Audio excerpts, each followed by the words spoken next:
Private Lender Podcast, Episode 36. The Private Lender Podcast quote of the day comes to us from Albert Einstein, who said, "Compound interest is the eighth wonder of the world.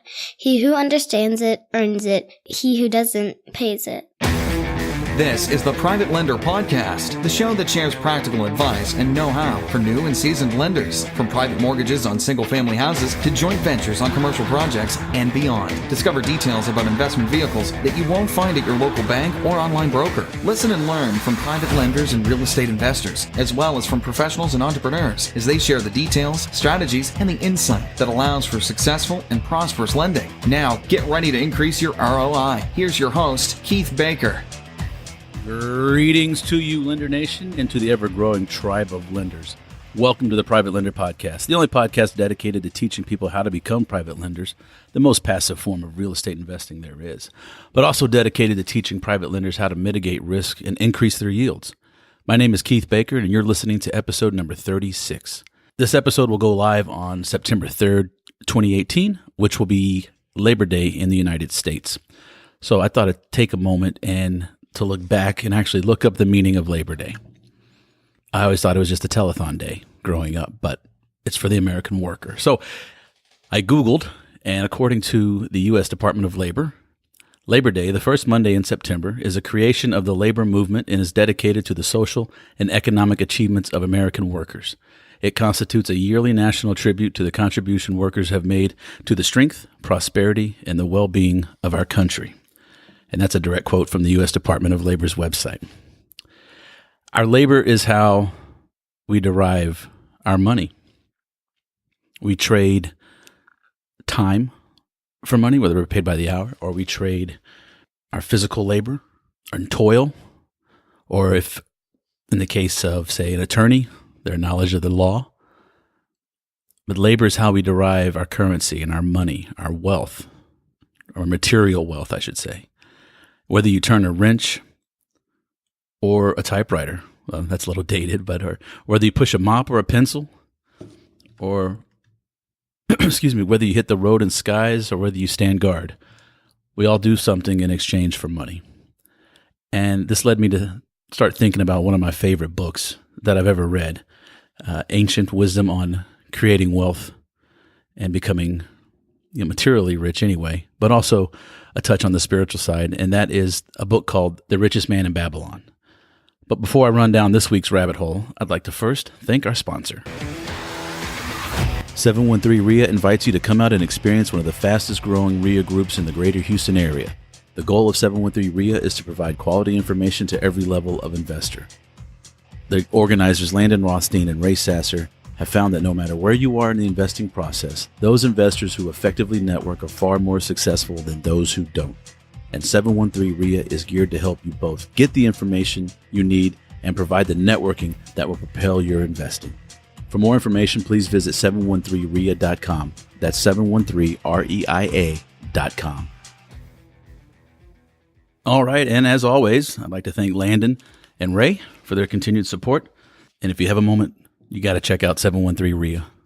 Go to the show notes page for more information and links to find out when and where. So, today, Labor Day, or what will be Labor Day, I'd like to go briefly over The Richest Man in Babylon and how this has helped me at least understand a few things in this world. And it was originally written, or it's written by George S. Clason, or Clason, Clason. And I believe it was given out to banks, or banks would give them out to its customers, its members, or maybe it was an insurance company. I'm not quite sure, but it is one of my favorite books. And as soon as you open the page, and there's a little bit of, why you like this, et cetera, et cetera. But the first page, there's no name or anything. There's 4 distinct sentences. And the first one is, money is the medium by which earthly success is measured. The second, money makes possible the enjoyment of the best the earth affords. The third, money is plentiful for those who understand the simple laws that govern its acquisition. And 4, money is governed today by the same laws which controlled it when prosperous men thronged the streets of Babylon 6,000 years ago. So it's just basically saying that the The basic principles never change. And that's the way I take it. And I, myself included, I always look for the hack, the easy way to cut something. I think it's just kind of human nature and where we are in our development. But it all goes back to almost like the religions.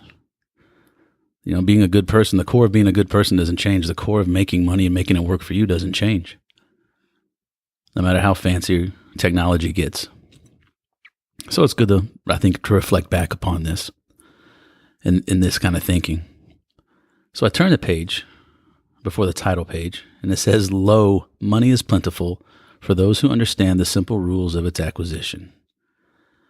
And then there's a box. Number 1, start thy purse to fatten. Meaning you got to go make money. You got to have a job. You got to earn some income. Number 2, control thy expenditures. Pretty simple stuff. This is right out of Dave Ramsey's script, or maybe he got it from here. Who knows? Number 3, make thy gold multiply. And there it is. Make your money work for you. Number 4, guard thy treasures from loss. Number 5, make thy dwelling a profitable investment. And that you're going to have to read the book to learn what that means exactly. Number 6, ensure a future income. And number 7, and probably most importantly, increase thy ability to earn. This is from The Richest Man in Babylon. And from a private lending perspective, you have to start your purse to fatten if you want to invest passively, the most passive way in real estate, to be a lender. So you got to go make the money. Then you got to control the expenditures so that you have the delta to invest.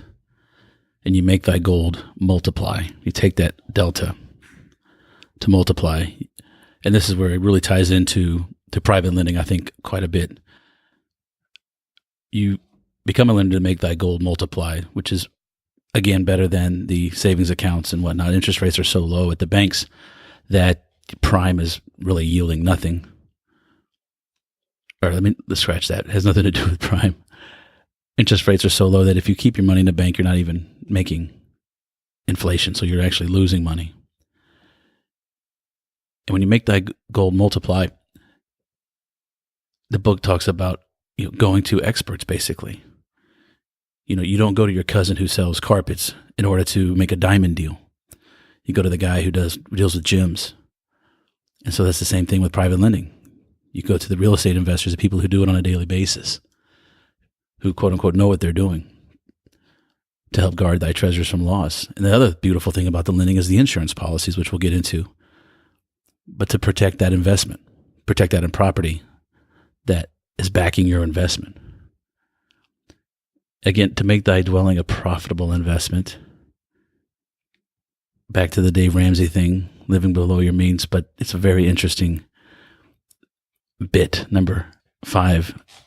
It's a very interesting topic in the book that I think you should read if you can hear my voice. Then you ensure a future income. The translation to this in the real estate world is deal flow. You got to go find the investors who are out there working it to work your money. And then increase thy ability to earn, which you just follow the 6 steps prior to this to get the delta between what you earn and what you need and expend. And then continue to make that money multiply more and more and more. And that's the name of the game. And that's going to wrap it up for this episode today. But if you have questions, please send them to info@privatelenderpodcast.com. And keep them coming. I'm going to start reading them on the air. I'm collecting them right now from people as they come in. And I think I'm going to make a weekly segment of take one question and just answer it, no matter how complex or how simple.